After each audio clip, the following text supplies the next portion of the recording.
ভালো আছেন? বলতেছে রোদে তো রাস্তার পিচটাই গলে যায়, আর আপনার মাথায় কিছু নাই কেন? আরে আল্লাহ। এই ভাই, একটা ডাব নিয়ে আসো তো, ডাব নিয়ে আসো। যে রোদ, রোদে রাস্তার পিচটাই গলে যায়, আর আপনি এইভাবে ইয়ে করতেছেন, হ্যাঁ? এনে এনে ডাব রাখান। এবার কি রোদ ঠেকাবে?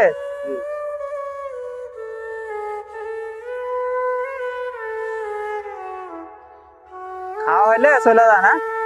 এবার রোদ ঠেকাবে, এতে ঠেকাবে না? সুন্দর।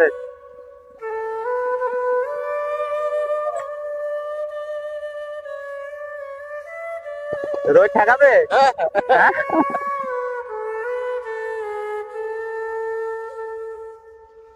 আসসালামু আলাইকুম।